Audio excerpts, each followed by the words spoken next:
Shalom, selamat pagi para pendengar Programa 1 dan sahabat kreatif Programa 2 Radio Republik Indonesia Malang, dimanapun Anda dapat menjangkau siaran ini dari Geraha Siar Jalan Candi Panggung nomor 58 Malang bersama dengan saya Pendeta Riki Latupeirisa dengan tema Menang Menembus Kemustahilan. Sebelum kita melangkah lebih jauh lagi untuk diberkati oleh firman Allah dalam ibadah kita, mari bersama dengan saya tundukkan kepala dan kita berdoa. Bapa Sorgawi yang kami sembah di dalam nama Yesus, terima kasih buat kehidupan, nafas, detak jantung, aliran darah, bahkan anugerah yang Bapa beri kepada kami sampai dengan saat ini. Bersama dengan seluruh pendengar Radio Republik Indonesia Malang, kami akan bersama-sama mendengarkan kebenaran firman Allah. Karena kami percaya di mana firman Allah disampaikan, didengar, diterima, diimani, dan dilakukan, ditaati, maka di situ akan ada perbuatan-perbuatan besar dari Allah. Ada keajaiban ketika kami hidup bersama dengan Engkau. Terima kasih urapan atas hamba-Mu bahkan seluruh pendengar dimanapun mereka dapat menjangkau siaran ini.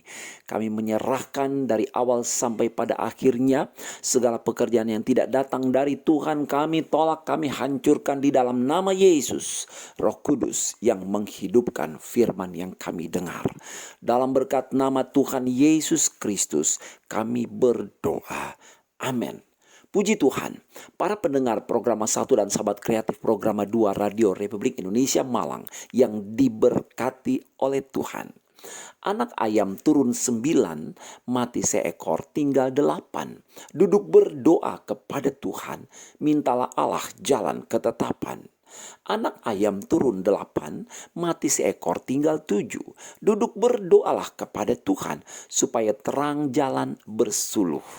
Pagi-pagi makan kue donat, donatnya enak di gula halus. Kalau ke gereja janganlah terlambat, persembahkan hidup dengan tulus. Haleluya. Segala puji bagi nama Tuhan.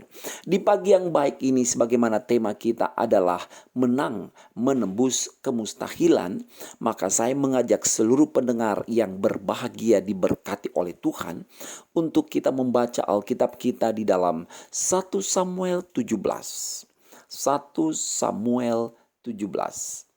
Kisah mengenai ketika orang Israel berhadapan dengan Filistin. Terlebih lagi lebih khusus ketika Daud berhadapan dengan Goliat. 1 Samuel 17 dimulai ayat yang keempat. Demikian firman Allah, mari buka Alkitab Anda dan bacalah bersama dengan saya. 1 Samuel 17 ayat yang keempat. 2, 3. Lalu tampillah keluar seorang pendekar dari tentara orang Filistin. Namanya Goliat dari Gat. Tingginya 6 hasta sejengkal. Ketopong tembaga ada di kepalanya. Dan ia memakai baju zirah yang bersisik. Berat baju zirah ini 5.000 shikal tembaga. Dia memakai penutup kaki dari tembaga, dan di bahunya ia memanggul lembing tembaga. Gagang tombaknya seperti pesa tukang tenun, dan mata tombaknya itu 600 shikal besi beratnya. Dan seorang pembawa perisai berjalan di depannya. Ia berdiri dan berseru kepada barisan Israel. Katanya kepada mereka, mengapa kamu keluar untuk mengatur barisan perangmu? Bukankah aku seorang Filistin dan kamu adalah hamba Saul? Pilihlah bagimu seorang dan biarlah ia turun mendapatkan daku. Jika ia dapat berperang melawan aku dan mengalahkan aku, maka kami akan menjadi hambamu. Tetapi jika aku dapat mengungguli dia dan mengalahkannya, maka kamu akan menjadi hamba kami dan takluk kepada kami. Ayat 10. Pula kata orang Filistin itu, aku menantang hari ini barisan Israel. Berikanlah kepadaku seorang supaya kami berperang seorang lawan seorang. Ketika Saul dan segenap orang Israel mendengar perkataan orang Filistin itu, maka cemaslah hati mereka dan sangat ketakutan. Kita berpindah ke ayat yang ke-16. Orang Filistin itu maju mendekat pada pagi hari dan pada petang hari. Demikianlah ia tampil ke depan 40 hari lamanya. Puji Tuhan. Menang menembus kemustahilan. kita membaca bagaimana orang Israel diperhadapkan dengan tentara Filistin. Dan di dalam peperangan ini nampaknya ada satu peperangan yang tidak seimbang. Oleh karena apa? Oleh karena di pihak orang Filistin mereka memiliki seorang prajurit, yaitu Goliat, seorang raksasa dengan semua yang dimiliki. Sebentar kita akan melihat apa sebenarnya dan bagaimana tantangan yang dihadapi oleh orang Israel.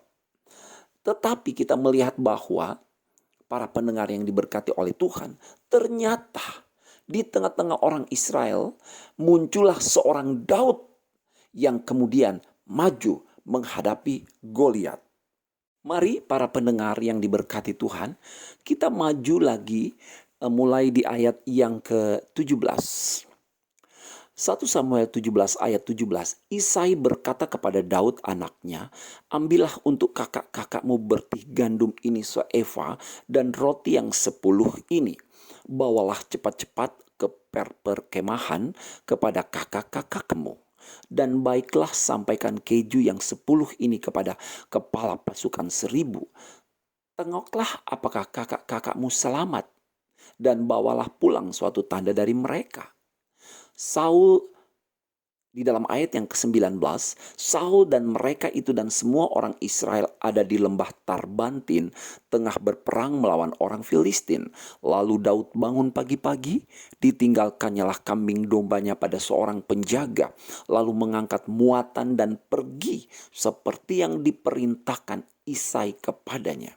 Sampailah ia ke perkemahan ketika tentara keluar untuk mengatur barisannya dan mengangkat sorak perang. Orang Israel dan orang Filistin itu mengatur barisannya. Barisan berhadapan dengan barisan. Lalu Daud menurunkan barang-barangnya dan meninggalkannya di tangan penjaga barang-barang tentara.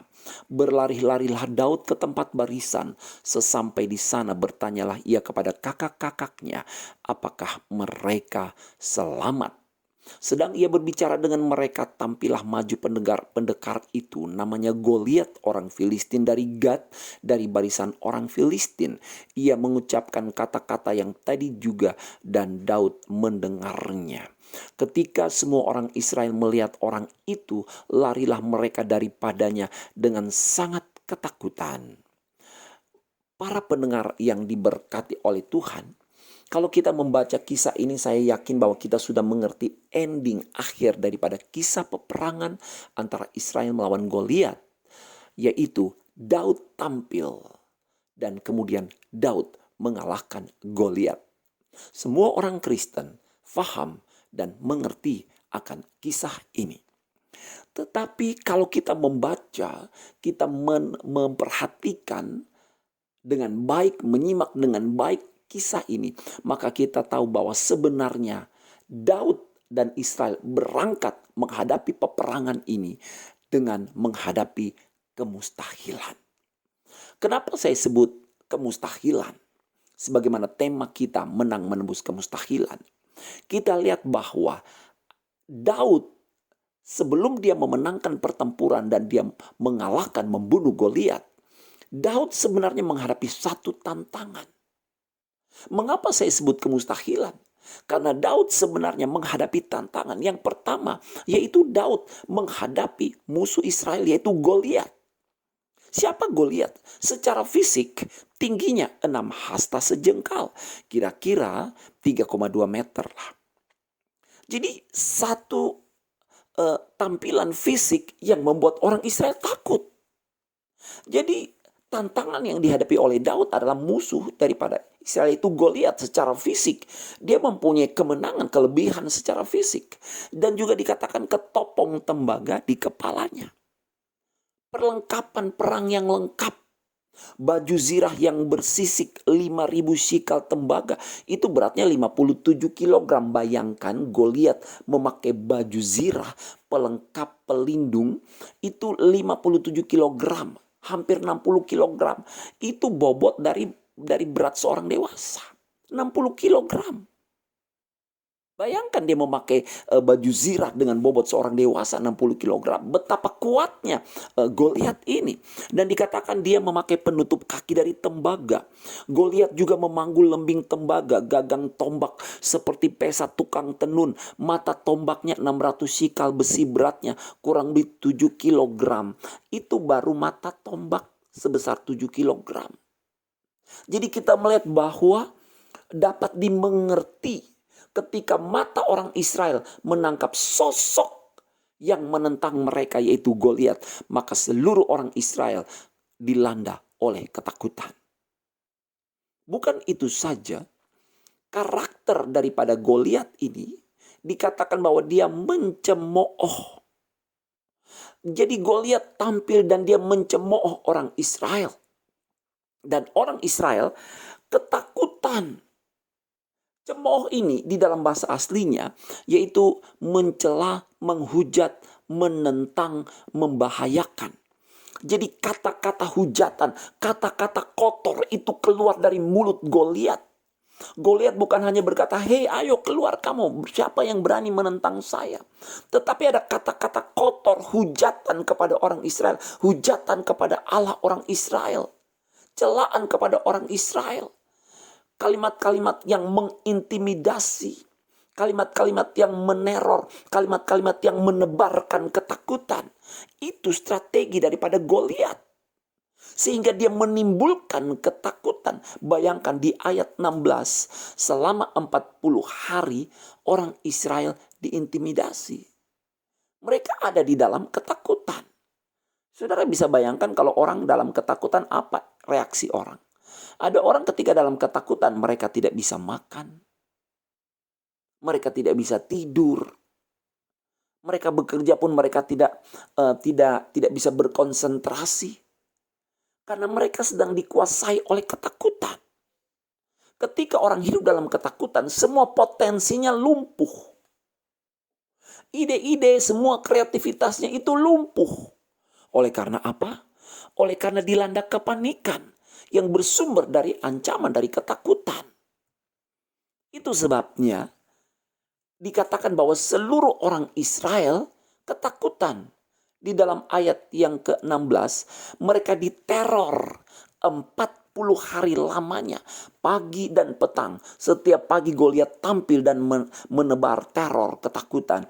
Begitupun ketika sore hari menjelang malam, dia tampil dan dia mulai menebar teror, menimbulkan ketakutan. Itu sebabnya di dalam ayat yang ke-11 dikatakan ketika Saul dan segenap orang Israel mendengar perkataan orang Filistin itu, maka cemaslah hati mereka dan sangat ketakutan. Para pendengar yang diberkati Tuhan, apakah saat ini ketika Anda sedang mendengarkan renungan ini, Anda sedang dikuasai oleh ketakutan itu? Roh ketakutan akan melumpuhkan seluruh potensi, seluruh daya yang ada pada kita.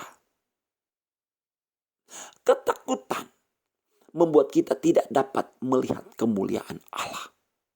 Dan ini taktik yang dikerjakan oleh iblis, menebar ketakutan.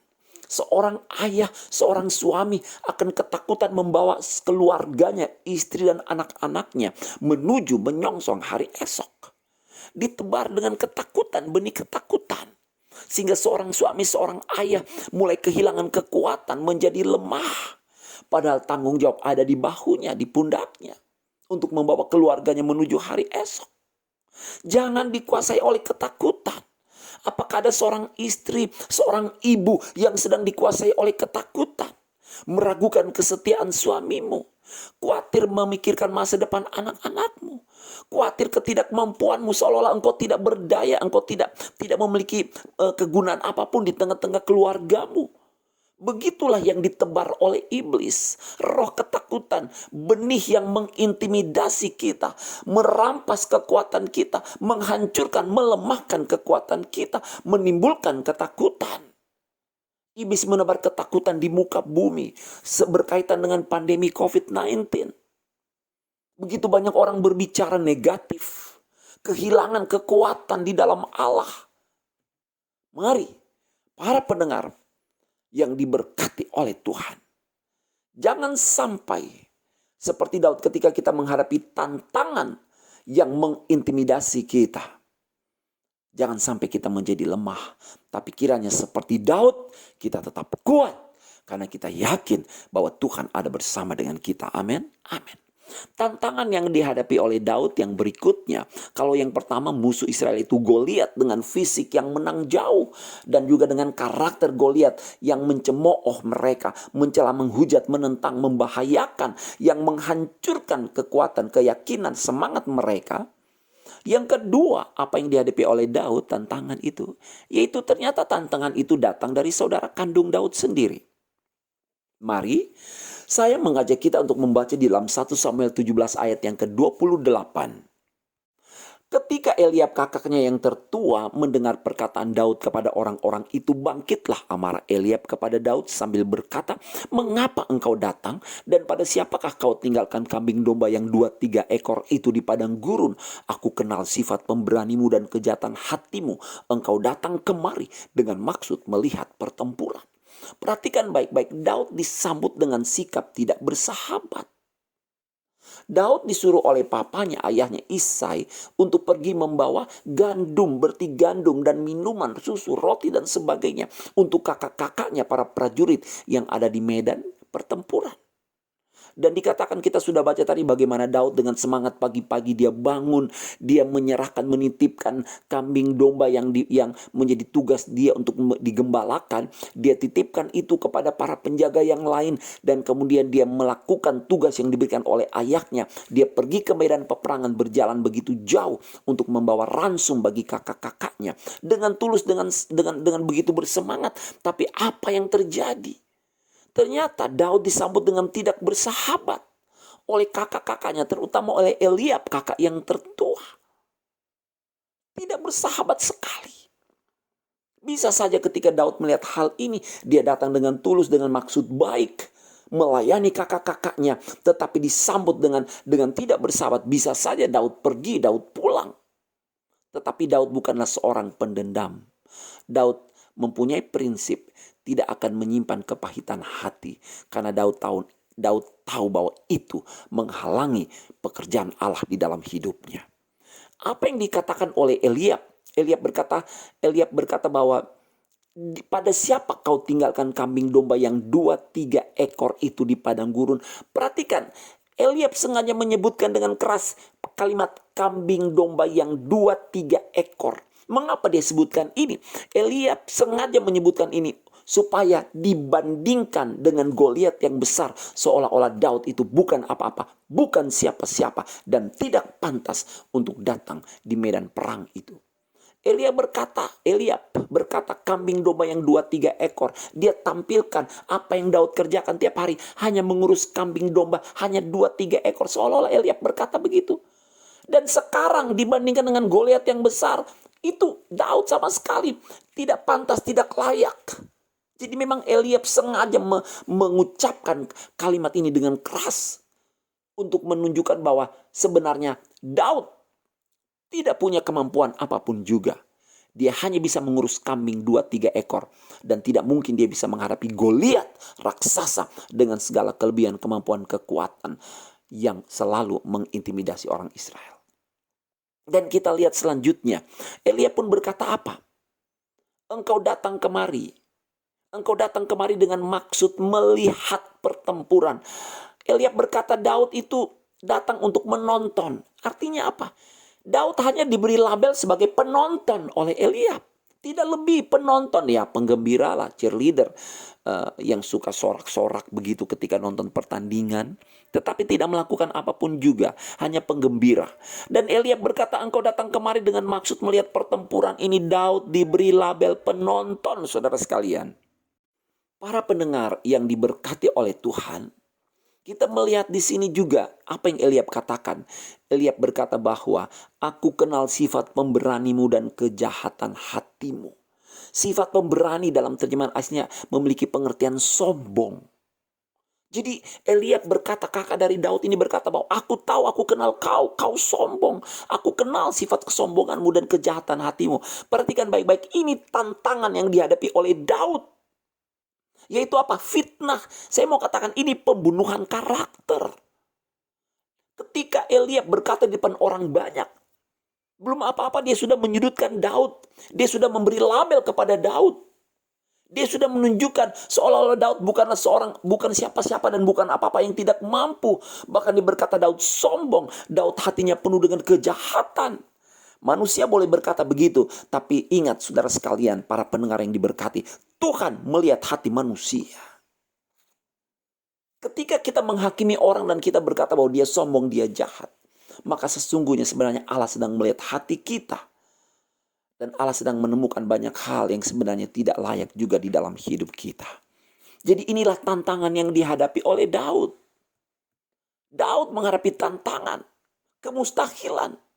Pada pendengar program 1 dan sahabat kreatif program 2 Radio Republik Indonesia Malang yang saya kasih dalam kasih Tuhan Yesus Kristus, kita melihat inilah yang dihadapi oleh Daud. Yang pertama, tantangannya yaitu Goliat sendiri. Yang kedua, dari saudaranya sendiri, saudara kandung sendiri. Internal, keluarga Daud sendiri menentang dia. Dan ingat, masih ada satu tantangan lagi. Ketika sebelum Daud menang atas kemustahilan, tantangan yang ketiga itu datang dari Raja Saul. Kita baca dalam 1 Samuel 17 ayat 33, tetapi Saul berkata kepada Daud, tidak mungkin engkau dapat menghadapi orang Filistin itu untuk melawan dia, sebab engkau masih muda, sedang dia sejak dari masa mudanya telah menjadi prajurit. Para pendengar yang diberkati Tuhan, Saul meragukan kemampuan Daud. Perhatikan, Saul mengawali ucapannya kepada Daud dengan berkata, tidak mungkin. Tidak mungkin Daud. Nak, tidak mungkin nak. Tidak mungkin kau dapat menghadapi raksasa itu, orang Filistin itu. Kau masih muda. Memang firman Allah berkata, Daud masih begitu muda, kemerah-merahan. Seorang remaja yang ganteng, yang cakep. Bukan berotot prajurit. Tidak memegang senjata. Itu sebabnya Saul berkata tidak mungkin. Ini tantangan yang dihadapi oleh Daud. Sebelum dia menembus kemustahilan, Saul meragukan kemampuannya. Kakaknya melecehkan dia. Bahkan Goliat yang selalu mencemooh. Benar-benar satu tembok kemustahilan ada di depan Daud. Tetapi perhatikan. Walaupun mengalahkan Goliat adalah satu kemustahilan, tetapi di akhir cerita Daud menang. Daud menang. Daud menang menembus kemustahilan. Para pendengar program 1 dan sahabat kreatif program 2 Radio Republik Indonesia Malang, Tuhan pun akan menyertai Anda dan saya. Tuhan mau memberi kemenangan kepada kita. Dan di pagi yang baik ini, dengan cepat kita akan melihat apa rahasianya. Sehingga kita bisa menang, menembus kemustahilan. Apakah kemustahilan itu ada di dalam pekerjaanmu? Apakah kemustahilan itu ada dalam perjalanan keluargamu? Apakah kemustahilan itu ada di dalam perjalanan pendidikanmu? Apakah kemustahilanmu yang engkau hadapi itu berkaitan dengan kesehatanmu? Apakah kemustahilan itu berkaitan dengan segala hal yang sedang engkau rancangkan untuk masa depanmu? Mari, menanglah menembus kemustahilan. Apa rahasianya? Kita lihat firman Allah mengajarkan kepada kita, ternyata Daud mampu menembus kemustahilan. Oleh karena yang pertama, Daud fokus kepada Tuhan, bukan kepada Goliat. Daud fokus kepada Allah, bukan kepada Goliat. Perhatikan dengan baik para pendengar yang diberkati oleh Tuhan. Daud fokus kepada kekuatan Allah. Ya, Daud fokus kepada kekuatan Allah dan ucapan Daud membuktikan hal ini. Berulang kali Daud mengucapkan kalimat Allah yang hidup, Allah yang hidup, Allah yang hidup. Dia fokus kepada Tuhannya, bahwa Tuhannya Tuhan yang hidup. Bukan Tuhan yang mati, bukan Tuhan yang tidak berdaya, bukan Tuhan yang tertidur, tetapi Tuhan yang selalu berjaga-jaga, Tuhan yang hidup, yang selalu hadir dalam perjalanan hidupnya. Detik demi detik Tuhan selalu ada. Siapakah orang Filistin yang tak bersunat ini sampai ia berani mencemoohkan barisan daripada Allah yang hidup? Itu kalimat Daud. Di dalam ayat yang ke-26, dengar baik-baik para pendengar yang diberkati Tuhan, ayat 26 dari 1 Samuel 17. Siapakah orang Filistin yang tak bersunat ini sampai ia berani mencemoohkan barisan daripada Allah yang hidup? Daud memproklamasikan bahwa dia punya Allah yang hidup. Daud memproklamasikan bahwa orang Israel punya Allah yang hidup. Daud memproklamasikan bahwa Allah yang hidup itu sebenarnya ada bersama dengan pasukan Israel, bersama dengan Daud. Kita baca di dalam ayat yang ke-36 bagaimana Daud fokus kepada Tuhan, bukan kepada Goliat. Ayat 36. Baik singa maupun beruang telah dihajar oleh hambamu ini, dan orang Filistin yang tidak bersunat itu, ia akan sama seperti salah satu daripada binatang itu, karena ia telah mencemooh barisan daripada Allah yang hidup. Sekali lagi, Allah yang hidup. Para pendengar yang diberkati oleh Tuhan, Daud sekali lagi, poin yang pertama, apa rahasia kemenangan Daud menembus kemustahilan? Karena Daud fokus kepada Tuhan, bukan kepada Goliat. Daud fokus kepada sumber pertolongan, bukan kepada masalah. Daud fokus kepada Dia yang dapat memberi kemenangan, bukan kepada dia yang berusaha untuk menghancurkan. Daud berkata, Allah yang hidup, Allah yang hidup, Allah yang hidup. Mari kita baca lagi di dalam ayat yang ke-45 dari 1 Samuel 17. Saya bacakan para pendengar yang diberkati. Engkau mendatangi aku dengan pedang dan tombak dan lembing, tetapi aku mendatangi engkau dengan nama Tuhan semesta alam, Allah segala barisan Israel yang kau tantang itu. Dengar baik-baik para pendengar Programa 1 Sahabat Kreatif, Programa 2 RRI Malang. Daud tidak kehilangan fokus. Ketika Daud menghadapi tantangan, ketika Daud menghadapi masalah, ketika Daud dihadang dengan ancaman, maka Daud tidak kehilangan fokus. Daud fokus pada kehadiran Allah. Daud fokus pada penyertaan Allah. Daud fokus pada kekuatan Allah. Daud fokus pada kesanggupan Allah. Daud fokus kepada kemurahan Allah. Pagi ini, saat ini, siang ini, sore ini, malam ini, kapanpun engkau mendengar siaran ini, saya mau ingatkan kepada kita di dalam nama Yesus, fokuslah kepada Allah, fokuslah kepada Tuhan yang kita sembah di dalam nama Yesus. Jangan fokus kepada tantangan. Tantangan berusaha menghancurkan engkau, menghalangi, menjegal perjalanan hidupmu. Tetapi Allah akan berjuang untuk menolong engkau. Bahkan Allah sudah siapkan jalan yang terbaik bagi keluargamu, bagi pekerjaanmu, bagi dirimu, bagi segala sesuatu yang engkau sedang doakan dan gumulkan. Tuhan sudah siapkan yang terbaik. Itu sebabnya fokus kepada Tuhan, jangan fokus kepada masalah. Ketika kita fokus kepada masalah, kita akan lemah. Tetapi ketika kita fokus kepada Tuhan dan janji-janjinya, maka kita akan menang, menembus kemustahilan. Amin. Bersama dengan Tuhan tidak ada yang sukar. Amin. Amin. Para pendengar yang diberkati Tuhan, ada contoh lain.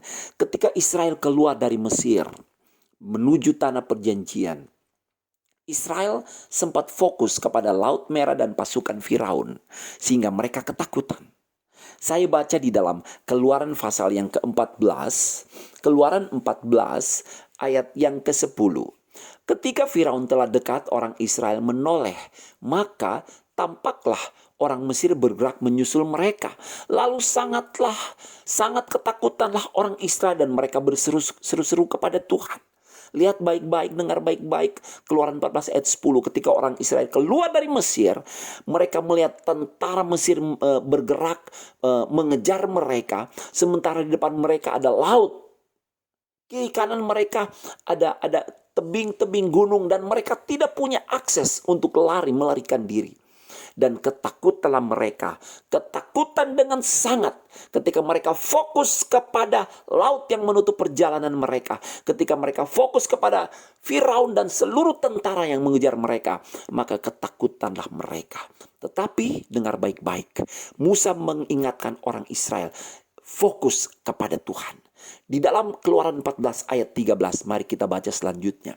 Tetapi berkatalah Musa kepada bangsa itu, janganlah takut. Berdirilah tetap dan lihatlah keselamatan dari Tuhan yang akan diberikannya hari ini kepadamu. Sebab orang Mesir yang kamu lihat hari ini tidak akan kamu lihat lagi untuk selama-lamanya. Apa yang Musa katakan? Musa berkata, lihatlah keselamatan dari Tuhan. Musa mengalihkan pandangan orang Israel dari laut yang menutup perjalanan mereka. Musa mengalihkan pandangan orang Israel dari Firaun dan tentara Firaun yang sedang mengejar mereka. Musa mengalihkan pandangan mereka. Musa merebut pandangan tatapan mereka untuk menoleh, melihat, memandang, menatap kepada Allah sumber pertolongan mereka. Allah yang hidup itu yang sebenarnya menyertai perjalanan mereka. Dan kita tahu ketika kemudian Musa mengangkat tongkatnya, maka laut terbelah menjadi dua dan orang Israel berjalan di dasar di tanah yang kering, berjalan menuju Kanaan, tempat yang sudah Tuhan janjikan menjadi milik mereka. Menembus kemustahilan itu dimulai dari apa? Yang pertama, fokus kepada Tuhan, bukan kepada masalah. Puji Tuhan. Mari para pendengar yang diberkati Tuhan, kita mau fokus mulai saat ini. Fokus kepada Tuhan. Fokus kepada janji-janji Tuhan. Fokus kepada firman Allah. Dia yang berjanji, dia tidak pernah berdusta. Tuhan ada bersama dengan kita. Saudara ingat kisah Petrus. Ketika Petrus melihat Yesus berjalan di atas air, maka Petrus berkata, Tuhan, kalau itu engkau suruh aku berjalan di atas air. Dan Yesus berkata, datanglah kemari. Ketika Petrus fokus kepada Yesus, dia dapat berjalan di atas air. Petrus menentang hukum gravitasi. Ini sesuatu yang mustahil. Tidak mungkin kita bisa berjalan di atas air. Tidak mungkin. Tetapi ketika Petrus fokus kepada Yesus, matanya melihat kepada Yesus, dia terhubung dengan Yesus, maka dia mampu melangkah berjalan di atas air.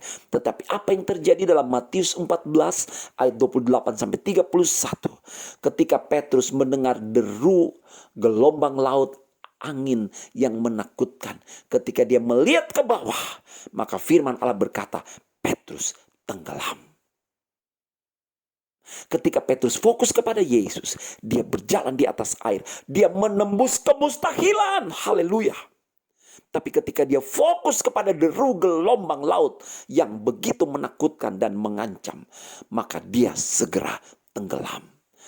Para pendengar Programa 1, Sahabat Kreatif Programa 2 RRI Malang yang diberkati oleh Tuhan. Apakah engkau sedang menghadapi masalah hari-hari ini? Sebagai hamba Allah, saya mau ingatkan kita untuk fokuslah kepada Tuhan. Pandang kepada Yesus Juru Selamatmu. Pandang kepada Dia yang sudah mati bagi kita. Dari Dialah datang pertolongan kita. Engkau akan sanggup menembus kemustahilan. Engkau akan mampu mengentaskan anak-anakmu dari pendidikan mereka. Ketika engkau fokus kepada Tuhan.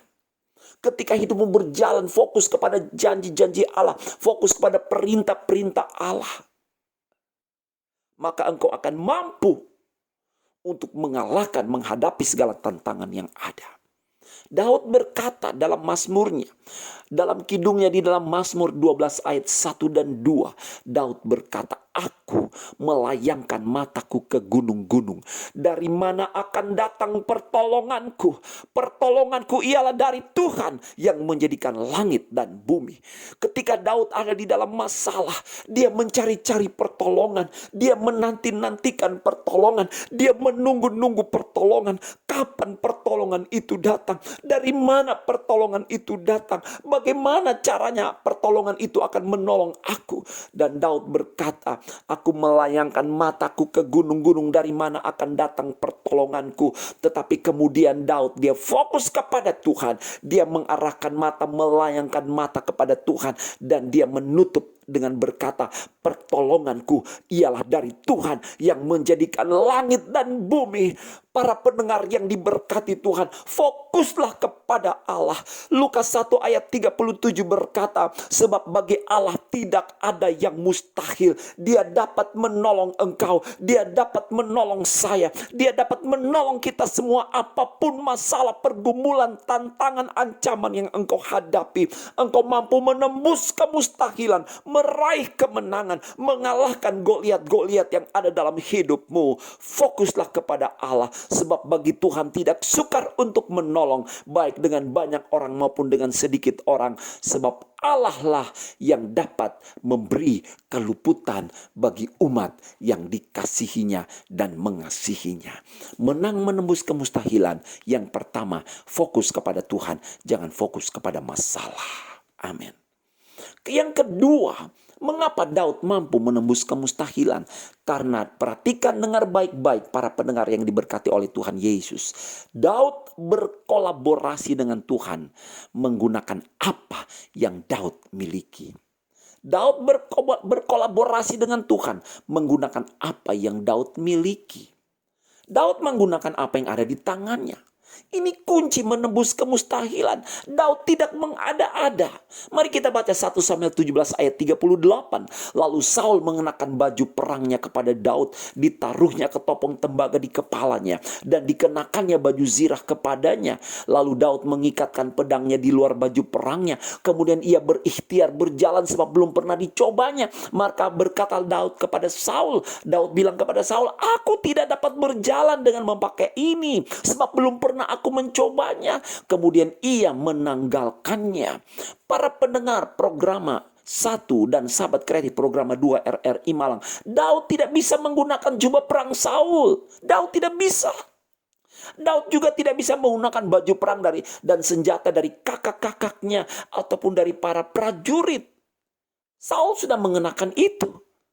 Tetapi ketika Daud memakai baju perang itu, dia mencoba berjalan, tetapi tidak bisa. Dia bilang, aku tidak dapat berjalan dengan memakai ini. Aku belum pernah mencobanya.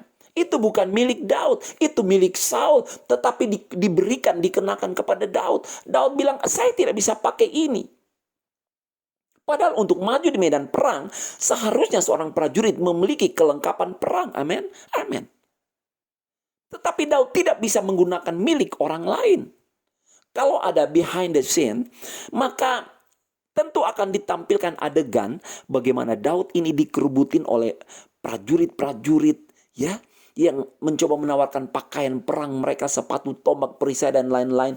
Mungkin memakai bajunya Saul tidak bisa, dan mungkin memakai prajurit yang lain yang mungkin ukuran tubuhnya lebih mendekati ukuran tubuh Daud. Kira-kira seperti itu. Memakai sepatu dan semuanya yang kira-kira cocok kepada Daud. Tapi Daud bilang gak bisa, tidak bisa. Saya tidak cocok memakai sebuah ini. Sebab memang itu bukan punya Daud, itu punya orang lain. Mau dipaksakan seperti apapun, itu menimbulkan kesulitan bagi Daud. Dan kalau kita berimajinasi, kalau ada behind the scene saya katakan tadi, mungkin mereka suruh Daud makan dulu, minum ya. Daud dikerubutin. Nah, kamu hati-hati, nanti harus begini, dan begini. Mungkin mereka mengajarkan kepada Daud bagaimana menyerang dan menghindar. Wow, saya membayangkan bagaimana perkemahan tentara Israel menjadi begitu heboh saat itu. Semua orang mengelilingi Daud. Ya, berita dari mulut ke mulut, Daud akan menghadapi Goliat. Ada seorang anak remaja yang masih kecil, merah kemerah-merahan, yang ganteng, cakep, imut-imut, unyu, kata begitu ya. Akan menghadapi Goliat dan semua terkejut, kaget. Wow, seperti gelombang berita yang memukul mereka. Mereka terkejut, namun mungkin ada kelegaan. Tetapi saya berpikir mungkin lebih banyak khawatirnya mungkin. Tentara-tentara Israel, bahkan Saul, mungkin lebih banyak khawatirnya mendengar Daud akan pergi menghadapi Goliat. Dan mereka mengurungi Daud. Mereka ingin membantu remaja kecil bernama Daud itu dengan apa yang bisa mereka lakukan, apa yang mereka punyai. Tapi kita tahu jawabannya. Daud menolak. Daud memutuskan menolak semua yang ditawarkan kepadanya. Daud tidak membiarkan orang lain memutuskan dan mengatur siapa sebenarnya dirinya. Daud memutuskan untuk menjadi dirinya sendiri sesuai rancangan Tuhan. Mari kita baca dalam 1 Samuel 17 ayat 40.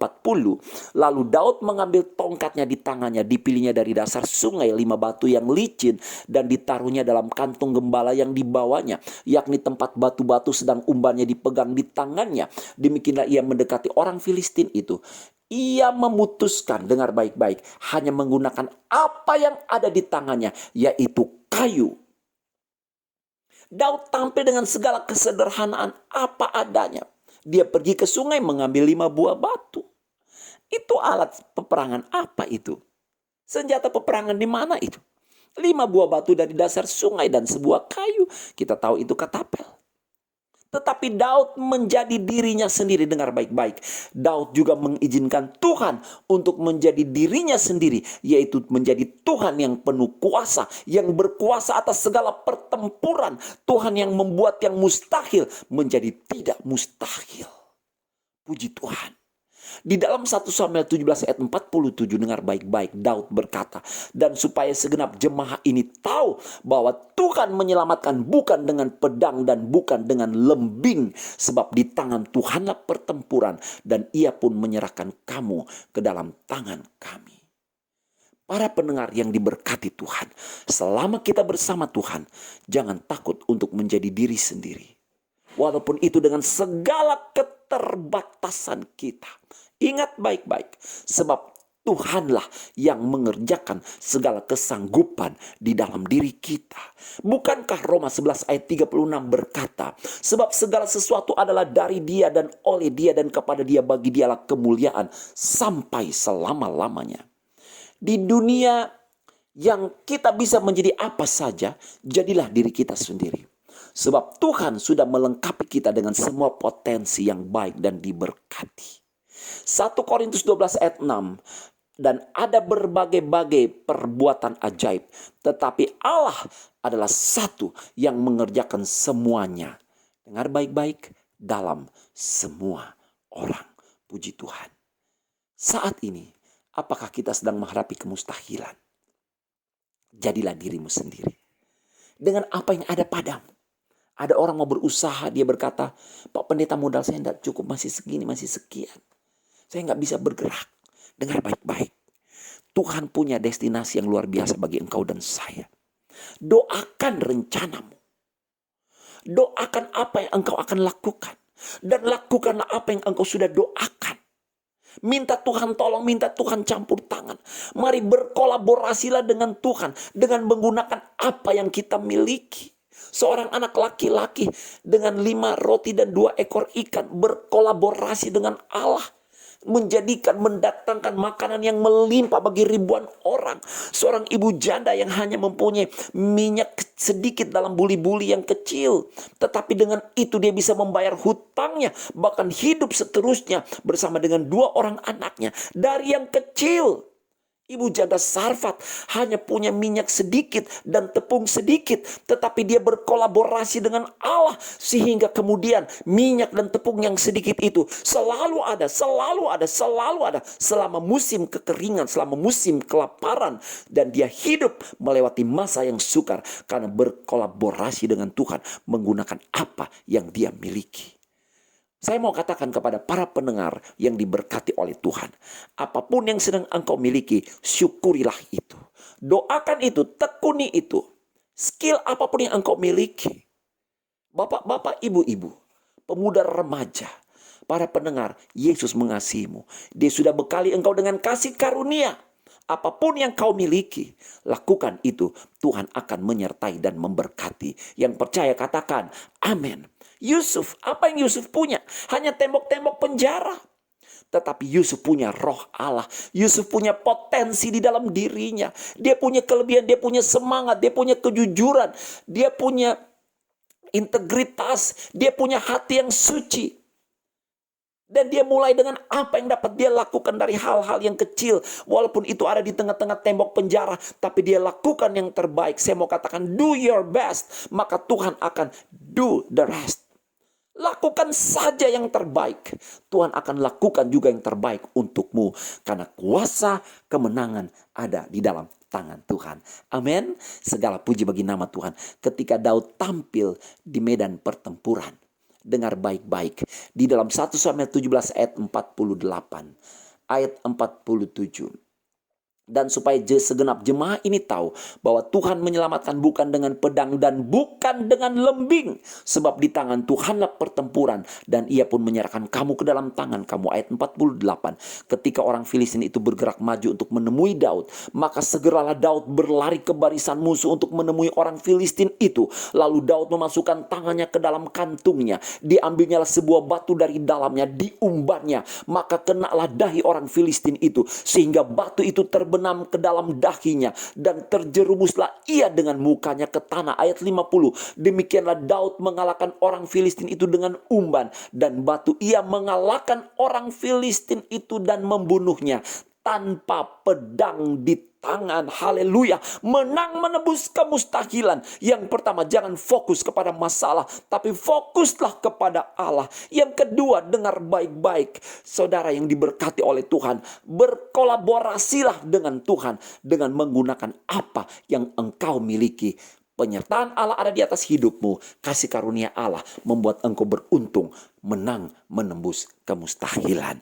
Amin. Mari kita berdoa. Terima kasih buat firman-Mu. Tanamkanlah di dalam hati kami. Hamba berdoa bagi seluruh pendengar, para pendengar program 1 dan sahabat kreatif program 2 RRI Malang. Mereka mempunyai kekuatan baru ketika mendengar firman ini. Dalam ibadah ini, roh kami menjadi hidup kembali. Jiwa kami bersemangat. Bahkan kami percaya, kami diingatkan, iman kami bertumbuh bahwa bersama dengan Tuhan akan ada keajaiban. Kami menang menembus kemustahilan oleh karena kami tahu bahwa Allah yang hidup itu ada di tengah-tengah kami. Terima kasih Bapa, berkati para pendengar apapun yang mereka sedang kerjakan. Engkau buat menjadi berhasil, dari yang sedikit bertumbuh berkembang menjadi besar untuk hormat kemuliaan bagi nama Tuhan. Karena Allah berjanji menyertai dan memberkati apapun yang dikerjakan oleh tangan orang benar, itu dibuat berhasil oleh Allah. Terima kasih. Prioritas kami adalah menyenangkan hati-Mu, mengandalkan Engkau, taat kepada firman-Mu, dan menekuni apapun yang sudah Tuhan berikan kepada kami. Talenta-talenta, berkat-berkat, walaupun itu dimulai dari yang sedikit, tapi ketika dari yang kecil kami dapat dipercayai, kami dapat menggunakannya untuk kemuliaan Allah, maka Tuhan akan menambah-nambahkan sehingga kemuliaan Allah semakin nyata dalam hidup kami. Terima kasih. Berkatilah Indonesia, berkatilah Bapak Presiden kami, Wakil Presiden, jajaran menteri yang ada, berkati para medis, berkati TNI Polri, berkati bangsa Indonesia di dalam nama Yesus menjadi bangsa yang kuat, bangsa yang diluputkan dari segala persoalan pergumulan yang ada jalan keluar karena Engkau ada bersama dengan kami. Luputkan Indonesia dari pandemi COVID-19. Kami minta, kami berdoa di dalam nama Tuhan Yesus, bukan kematian massal tapi mujizat kesembuhan massal terjadi dalam nama Yesus, karena Engkau Allah yang baik. Engkau dokter di atas segala dokter. Bapa, yang lemah beri kekuatan dalam nama Yesus, yang susah beri penghiburan dalam nama Yesus, yang kekurangan Tuhan cukupkan dalam nama Yesus, yang menghadapi masalah menerima pertolongan, jalan keluar, solusi, karena Tuhan ada di tengah-tengah kami. Terima kasih. Berkati keluarga kami, suami, istri, orang tua, anak kami dalam nama Yesus. Berkati pekerjaan, pendidikan, kesehatan kami dalam nama Yesus. Terima kasih. Hamba berdoa, berkatilah lembaga penyiaran program 1 dan program 2 Radio Republik Indonesia Malang menjadi lembaga penyiaran yang sehat, yang kuat, yang diberkati oleh Tuhan, penuh hikmat Allah, menyatakan kebenaran, diberkati untuk menjadi berkat. Terima kasih. Haleluya. Hormat syukur bagi Tuhan. Kami akan mengakhiri ibadah kami pada saat ini. Kekasih-kekasih Tuhan, terimalah berkat di dalam nama Bapa, Anak, dan Roh Kudus, dalam berkat nama Tuhan Yesus Kristus. Kami berdoa dan mengucap syukur. Sama-sama dengan saya katakan, amin. Segala puji bagi nama Tuhan. Saya Pendeta Riki Latuperisa. Menanglah menembus kemustahilan, karena Immanuel, Allah menyertai engkau dan saya. Amin. Shalom.